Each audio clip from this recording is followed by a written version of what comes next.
Top of the day, beautiful people. Top of the day.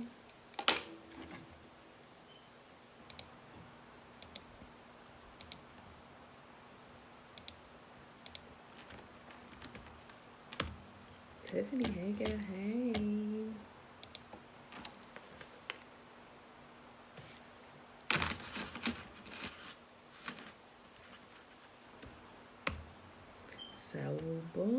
Sawubona, beautiful people. Yibo, sawubona.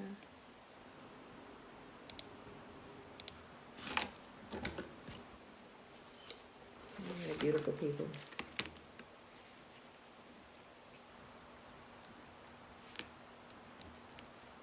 The madness is starting all over again.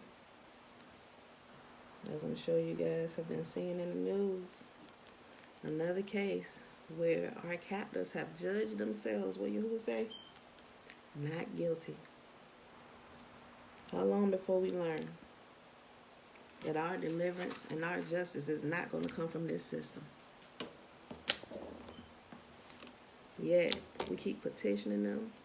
We're marching. We asking the wrong ones for help. Have they helped us? We're doing the same stuff that we've been doing for decades. Since the Emancipation Proclamation. Same thing. We're marching for the same stuff. The same stuff. And they haven't given us anything. They've pacified us with little things here and there. Little things here and there. When will Israel learn? When will we learn that our help only comes from Yah? He said, no one will save you. I am your deliverer. There is no other deliverer beside me. Yahuwah, our mighty one. All right, y'all. It is Thursday, September 24th, 2020, day 260 of year 2 of reading through Yahuwah's law, as reiterated by his prophets. Of the 2-year consecutive count without the Sabbath and the Sabbath feast days added in, we're on day 623. Proverbs today is 7, 8, and 9. All right. It's right here. Another warning about immoral women. Follow my advice, my son. Always treasure my commands. Obey my commands and live. Guard my instructions as you guard your own eyes. Tie them on your fingers as a reminder. Write them deep within your heart. Love wisdom like a sister. Make insight a beloved member of your family. Let them protect you from an affair with an immoral woman, from listening to the flattery of a promiscuous woman. While I was at the window of my house, looking through the curtain, I saw some naive young men, and one in particular who lacked common sense. He was crossing the street near the house of an immoral woman, strolling down a path by her house. It was twilight in the evening as deep darkness fell. The woman approached him, seductively dressed and sly of heart. She was the brash, rebellious type, never content to stay at home. She is often in the streets and markets, soliciting at every corner. She threw her arms around him and kissed him with a brazen look. She said, I've just made my peace offerings and fulfilled my vows. You're the one I was looking for. I came out to find you, and here you are. My bed is spread with beautiful blankets, with colored sheets of Egyptian linen. I've perfumed my bed with myrrh, aloes, and cinnamon. Come, let's drink our fill of love until morning. Let's enjoy each other's caresses, for my husband is not home. He should have stopped right there like, sis, wait, what? What you was saying was sounding good. You said your husband not home. The audacity. I read that again. Come, let us drink our fill of love until morning. Let's enjoy each other's caresses, for my husband is not home. Yeah, she brass. She's very brash, and bold-faced. She told you all this stuff she prepared, and she was bold about it. That's why we train her. She was bold to tell you she about to commit adultery. Come, let us drink our fill of love until morning. Let's enjoy each other's caresses, for my husband is not home. He's away on a long trip.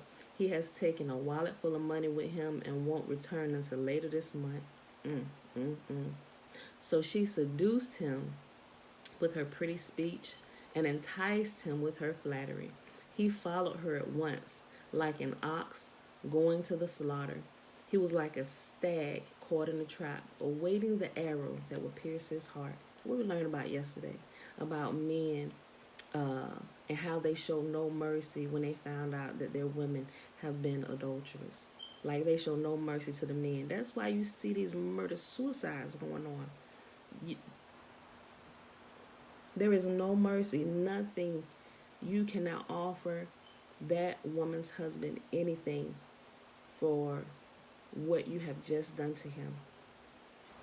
He's going to take your life.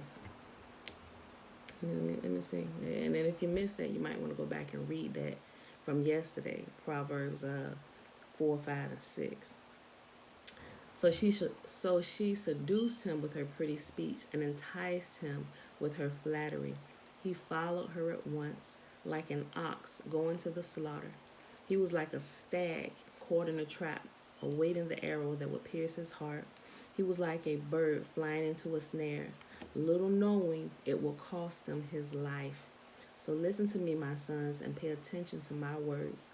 Don't let your heart stray away toward her. Don't wander down her wayward path, for she has been the ruin of many. Many men have been her victims. Her house is the road to the grave. Her bedroom is the den of death.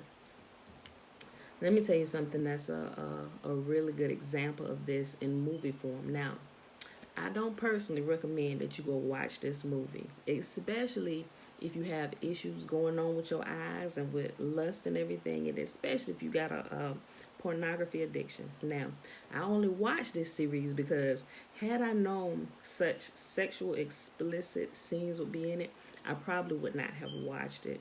But it's called American Gods, and I actually downloaded the book. So when I watched it, they cut it off at a certain season, but there's a woman in there whose name is Bilquist, right? And so she is literally like this seductive woman. Like she could, and you know, they portray her as a black woman too, but she was a god, you know. And so how she gained her power was having sex with men, any men who she could pick up, and like she would get from the best.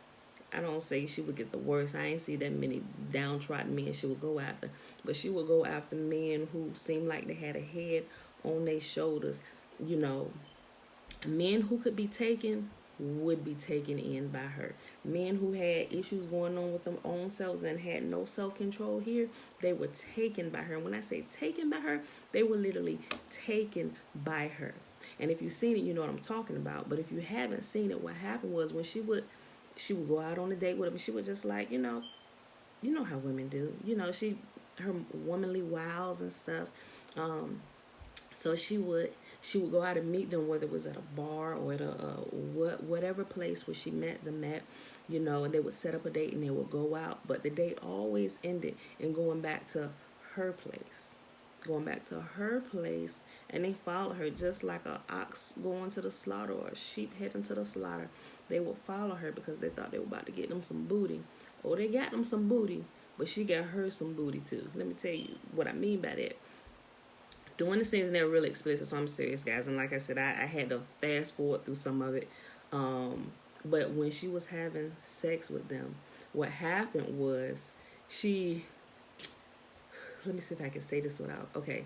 So as they were having sex and as they were reaching the climax, what you begin to notice is that the men would begin to shrink under her. And it would always happen when she got on top of them, like she was in control. But what happened is, first I was like, wait, what's happening to that guy? Is he getting smaller? I'm like, he's shrinking. What was happening was she was eating him alive, not with this mouth, but with the other one. So by the time the act got done, she literally had taken them completely inside of her, and these men disappeared off the face of the earth. She walked around with these men inside her coochie. Like, I'm like, but there was such spiritual significance there that I understood. Like, women like this would eat men alive, and it tells you men who fall into the trap of women like this, they are completely foolish. Like, they have no sense about them. Like, literally, your shame will never leave you when you fall into the hands of a promiscuous woman.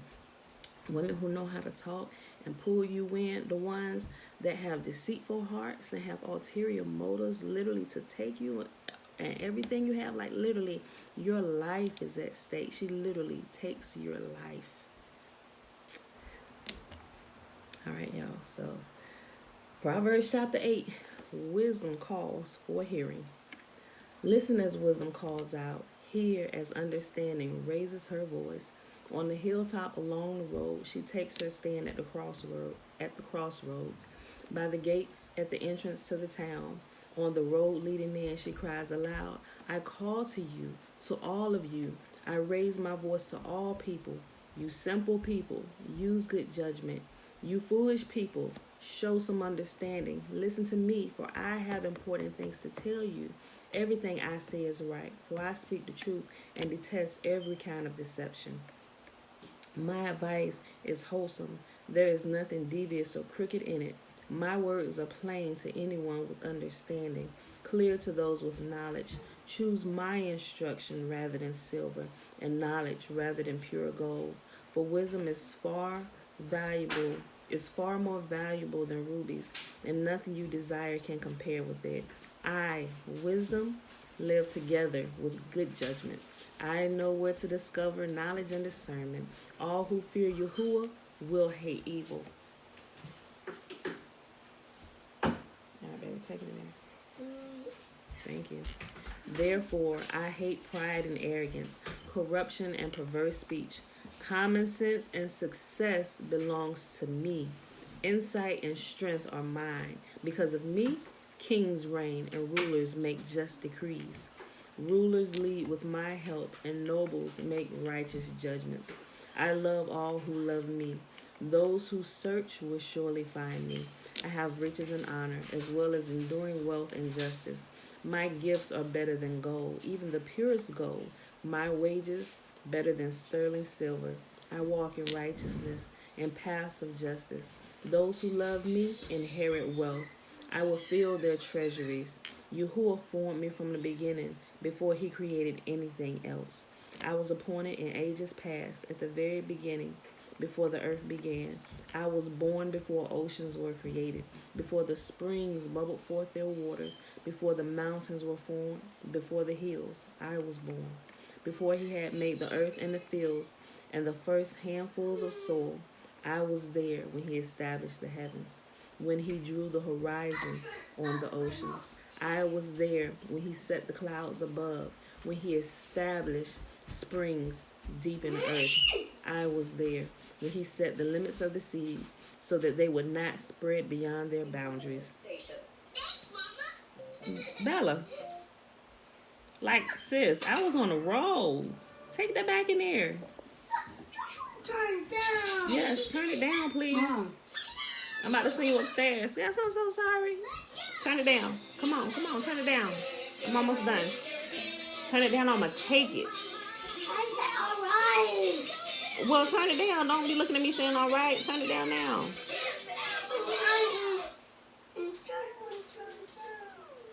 Turn it down a little bit more. See? I was there when he set limits of the seas so they would not spread beyond their boundaries. And when he marked off earth... Y'all go back upstairs. And when he marked off earth's foundations, I was the architect at his side. I was his constant delight, rejoicing always in his presence. And how happy was I with the world he created. How I rejoiced with the human family. And so, my children, listen to me. For all who follow my ways are joyful. Listen to my instruction and be wise. Don't ignore it. Joyful are those who listen to me, watching for me daily at my gates, waiting for me outside my home. For whoever finds me finds life and receives favor from Yahuwah. But those who miss me injure themselves. All who hate me love death. Last chapter for today, y'all. Proverbs chapter 9. Wisdom has built her house. She has carved its 7 columns. She has prepared a great banquet, mixed wines, and set the table. She has sent her servants to invite everyone to come. She calls out from the heights overlooking the city. Come in with me, she urges the simple. To those who lack good judgment, she says, come eat my food and drink the wine I have mixed. Leave your simple ways behind and begin to live. Learn to use good judgment. Anyone who rebukes a mocker will get an insult in return. Anyone who corrects the wicked will get hurt. So don't bother correcting mockers. They will only hate you. But correct the wise and they will love you. Instruct the wise and they will be even wiser. Teach the righteous and they will learn even more. Fear Yahuwah. The fear of Yahuwah is the foundation of wisdom. Knowledge of the Holy One results in good judgment. Wisdom will multiply your days and add years to your life. If you become wise, you will be the one to benefit. If you scorn wisdom, you will be the one to suffer.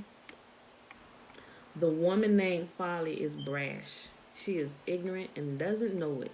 She sits in her doorway on the heights overlooking the city. She calls out to men going by who are minding their own business. Come in with me, she urges the simple.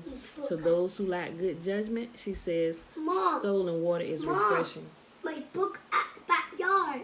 Your book in the backyard? Give me a second. Come in with me, she urges the simple. To those who lack good judgment, she says, stolen water is refreshing. Fruit eaten in secret tastes the best.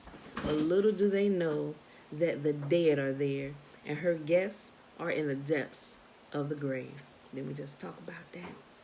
Don't let them women take you in. Mama, You got some men like that, but women a lot of times carry those characteristics because women carry more power than what people give them credit for.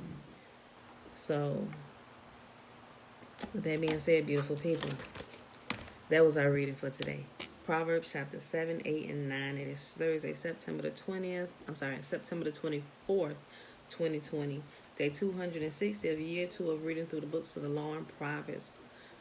And of the 2-year consecutive count, day 623, that's without all the Sabbath days added in and the feast day Sabbaths added in. Why I repeat it at the beginning and the end? Just in case you missed it at the beginning. You can hear it at the end. But if you're here for all of it, you can hear it twice. It never hurts to keep repeating it. Okay, y'all. Tomorrow, we will not be here. Why? Because the new moon fell on when? It fell on a Friday, y'all. So the Sabbath changed. The count starts over. And the Sabbath is tomorrow. Remember, it fell last Friday on the Feast of Trumpets. But also, remember Sunday. September 27th is the Day of Atonement. The Day of Atonement. When did Yah say we're to start that? He said, begin the Day of Atonement the night before on the evening of the 9th day. He also says that about Passover. I was reading over it this morning. I said, oh, he did. He specifically calls out those days to prepare you, get you primed going into the next day. So September 27th, 2020, that's the calendar that the world kind of follows with the current day. But on Yahuwah's calendar, it is the 10th day of the 7th month. So although September is the 9th month, according to Yahuwah's calendar, we're in the 7th month. So it's the 10th day of the 7th month, and he said begin it on the evening of the 9th. You don't believe me? Let's go to a ratch now. It's found in Leviticus. Don't take my word for it. Let's go find it, y'all. Let's go find it. Oh, there we go. Leviticus, chapter 23. All right, y'all. Let's skip all the way down here. Matter of fact, let's read about Passover. Listen to how Yahuwah said. Yahuwah's Passover begins at sundown on the 14th day of the first month. That's the evening. On the next day, the 15th day of the month. See, you know that whole teaching with the days begin at sundown, how the Jewish people, I'm telling y'all, you can't let people teach you who were your captors, because your captor's going to teach you what they want you to know. And so now we've been living here in the land of our captivity all willy-nilly. Demir, hey. I'm so glad you're okay. I saw the post. Man, I'm glad you're okay, friend. But our captors teach us, in the current Jewish people, they follow this thing like the Sabbaths begin at sundown. I'm not going to say, I'm not here going to sit here and argue with you, but it's clear as day, and they like to go back to Genesis where it says this and this. But I'm like, listen, y'all, it just take a little light reading to see. And Yahuwah, throughout, you can see how he operates. It's against nature to begin a day at evening, y'all. Think about it. Unless you're working an evening shift, beginning the day at evening goes against nature. Let's look at how Yahuwah set things in nature. Our body, depending on where we live at, on whatever side of the world, if we live on this side, when the sun rises over here, it's daytime. So when it's daytime on this side of the earth, it's nighttime on that side of the earth. If you live over there, your body is acclimated to the sun rising and the sun setting, right? And our bodies wake up during the sunrise. Like, we cannot, that's what I'm saying. When we read it, we gotta read it with common sense without other people's interpretation. Like, Yahuwah says exactly what he means, and it's not hard to understand. Like, seriously, I've been studying this for in-depthly for almost 3 years now. Actually looking, I was like, okay, y'all said everything that I put, you can verify it in nature. So that's why I started tracking the times and looking at Enoch and stuff. Listen, it is unnatural to begin a day in evening time. Most people cannot stay woke all night unless, like I said, unless you have a job where you're working a night shift, or you doing something at night, or you working in the underground or something like that. But most of the people in the world doing a day, that's when the sun is out. What we gonna do at night but sleep? Even our bodies are set to the sun and the moon. Like I said, depending on where you're at, I mean, we're melanated people. We need sun. We need the sun. The sun is out during the day. Why is we sleeping during the day and coming out at night? We're not zombies. And that's a play on words too. But I'm gonna leave that right there. But the day begins when the sun rises. Like, it's common sense. Does that mean that Tiffany, does that mean that there's leaven in Genesis?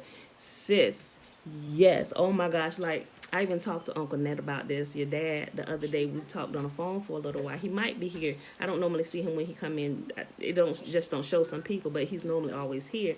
There is, just like there's leaven in the New Testament, there is leaven in the Old Testament. I'm telling you, they add, because things that weren't adding, I'm like, Father, something is not sitting right here. He said, because it was added. And when you go through, and I, mind you, and I didn't catch this to this year. I've been going through it, reading it consistently over and over. I started one end, and I started at the beginning and go to the end. At least I go to Malachi, because I know what the New Testament said, because I grew up reading it. That's all I did for many, many years of my life. So I know what's in the New Testament. I can almost recite it to you, everything in the New Testament. So I don't need to go there. But what I found out is, as you begin to match it up, and let me tell you how it's added. The leaven that's added in the Old Testament is the leaven that will attach to the leaven that's added in the New Testament. And now you can begin to see the trend. It freaking blew me away. I was calling my mama and Leisha the other day. I'm like, listen, hear me out. Look at this. You know why this wasn't making sense? Or why we couldn't, it just seemed like something was missing. And it wasn't that something was missing. It's because this was added. That's why it didn't fit. It is completely trash. Not all of it, but there is truth there. So what I'm doing, I'm working on, I'm using my electronic Bible right now, going through it, and I'm literally blacking out the stuff that was added, that I know was added. I can write off. I can tell you what's added. But let me finish with it, because some people are like, what? No, but no, if you understand what Yahuwah said, he said, I am one. He said, I am your savior. I am the only savior. He says that, I have a whole note page full of all the scriptures where Yahuwah say, I am the only savior. There is no other savior besides me. Granted, he raises up somebody in the current generation. It's season, baby. He raises up somebody in the current generation to lead his people, whether they're king or prophet or whoever. You got Nazarites and different things like that, judges, right? So we're not talking about that, but they get their instruction directly from Yah, meaning Yah is our constant deliverer, and he will set a man in place, but it's always a living person in that current generation. resurrection. Not somebody that dies and come back from the dead, if you catch my drift. But what you will find out, guys, is, oh, man, I don't know. I may put it all together, may teach a class about it. I'm pulling all my resources together. Like, it's like a whole nother revelation. And then another thing, if you think about it, remember how Yahuwah's commands, he said, you shall observe this for all generations, wherever you are on the earth. So I'm sitting here, I'm like, okay, well, that's not making sense. Even in the land of our captivity, we can keep all of Yah's commands without fail, without flaw. You know why? If you remove the leaven, it makes sense, and it makes perfect sense how we can keep every single thing. There would not be a glitch. So I said that to say we might want to check into some of them animal sacrifices. And I'm going to just leave that at that, right? Okay. So let's go back here. Like, I'm serious. Like, I'm thinking about this next time going through so I can, like, have everything out. I was like, Father, next time we go through, as much leaven as I have found, I want to remove it and read it. Like, I had a dream last year. Matter of fact, Leisha's up here. Leisha, remember that dream I told you I had where Yahuwah, I done got you all off track, Tiffany, but I'm keeping my place. We're about to read this, the Day of Atonement, but I just want to tell you this. I had this dream last year, and I write all my dreams down. So I'm like, okay. But I had this dream that Yah had given me this belt, right? And he said, you're going to have to fix that belt. So as I began, it was a belt, but it was a bigger belt, like I want to say it was, y'all seen wrestling belts? It was big like that, but not as big like that. But it was a belt that fit me, but it was big and thick. And it had writing on it. And the closer I looked at it, I realized that they were scriptures on the belt. And I'm like, I was like, okay. I was like, wait a minute. That's not supposed to be there. And I took my pen and I began to cross out everything that was added to this scripture. And then I looked at it, I said, now I can wear this belt. And I put it on, right? So that reminded me about the belt of truth. And now that I'm going through this and everything, I'm like, man. And so that dream came back to me. So I'm like, oh, okay, I get this. I'm removing the leaven from what's been added to the scriptures. I'm like, you the bomb, you the bomb. I was about to say you the man, but I just thought about the scripture that said, I'm not a man that I should lie. You is the bomb, the creator of heaven and earth, so. But that's my goal. And what I think I'm going to have to do, because I can't, at least not that I found yet, that I can highlight up the electronic versions that I'm reading from up here. I may literally have to get me another Bible where next time I have to read it from the actual Bible and just kind of cross out the stuff that's been added, Wait a minute, Hope.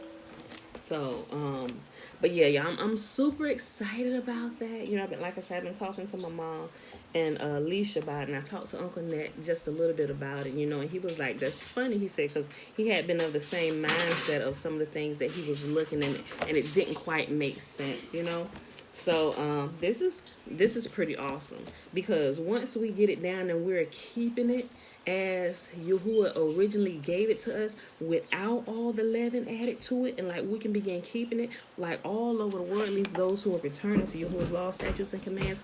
Guys, I'm telling you, Yah's power is going to show up for us. I see it. I mean, I see it because he clearly talks to me in the dream. I'm sure he talks to you guys and you hear from him, whatever, or you have a prayer and it's answered. He still hears us.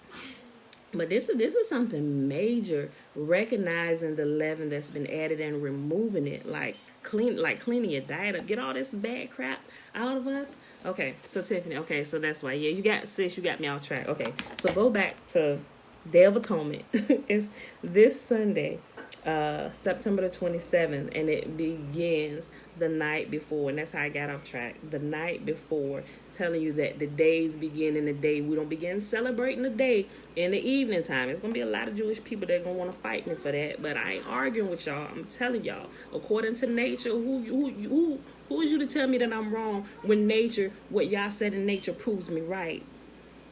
It's common sense. What does nature tell us? What does nature tell us? And we are set in tune with nature. Nature came before us. This is wisdom. Everything we need to know, we can see it in nature, right? Wisdom. Right. Okay. So Leviticus 23, when you go down to the Day of Atonement, the Day of Atonement is the 10th day of the 7th month. Okay, listen. Leviticus 23, verse 26. Then Yahuwah said to Moses, "Be careful to celebrate the Day of Atonement on the 10th day of the same month." It just finished talking about the Feast of Trumpets, which was telling us to celebrate it on the first day of the 7th month, right? So then Yahuwah said to Moses, "Be careful to celebrate the Day of Atonement on the 10th day of the same month, 9 days after the Festival of Trumpets. You must observe it as an official day for a holy assembly, a day to deny yourselves." I mean, we should fast. Everything that brings us pleasure that we normally do on a daily basis, we are to put it away from us and present special gifts to Yahuwah. Do no work during that entire day, because it is the Day of Atonement, when offerings of purification are made for you, making you right with Yahuwah, your God. All who do not deny themselves that day will be cut off from Yahuwah's people, and I will destroy anyone among you who does any work on that day. You must not do any work at all. This is a permanent law for you. It must be observed from generation to generation wherever you live. Clearly, he knew we was going back into captivity. He gave this to them after they had come out of the first captivity. And remember, he was giving this, they had just left Egypt. They was in the wilderness after they had fled Egypt. He was giving this to them. Clearly, he knew at that time that we were going to go back into captivity because of the foolishness of our ancestors. Clearly, he knew. So he gave it. And that included when we were in captivity. If we out of captivity, I'm going to read it again. You must not do any work at all. This is a permanent. What's permanent? Not permanent until. No, he said permanent. This is a permanent law for you and must be observed from generation to generation wherever you live. This will be a Sabbath day of complete rest to you, and on that day you must deny yourself. This day of rest will begin at sundown on the 9th day of the month and extend until sundown on the 10th day. Even that right there tells us that the day is when the sun is out and the nighttime is the nighttime, because he said you begin this on the night before, on the evening of the day of the 9th. I'm telling y'all, reading is fundamental. Reading is fundamental to our life. And my people perish for lack of knowledge or because they reject knowledge. I'm telling y'all, get yourselves back in tune with what Yah said and not with what other people said and religion say, but what the creator of heaven and earth says. We might get something popping here. Like, seriously. Okay. So I said all that, y'all. We about to go to the Nazarite vow. So that was Leviticus 23. Verses 26 through 32, that specifically talks about the Day of Atonement, right? I'm just going ahead and write this in here. 26 through 32. But yeah, y'all, I'm super excited about removing leaven from the loaf for y'all. Like, we're going to have to write a whole nother Bible. Like, the leaven-free Bible. Like, seriously. And it's going to thin it up a lot. But you got to remember that we need to break it back down to the, what would you want to say? Like, to bare bone, back to what Yahuwah said. Let's just say, back to what Yahuwah said, the truth and nothing but the truth. The truth and nothing but the truth. All right, y'all. So, all right. Numbers. Chapter 6.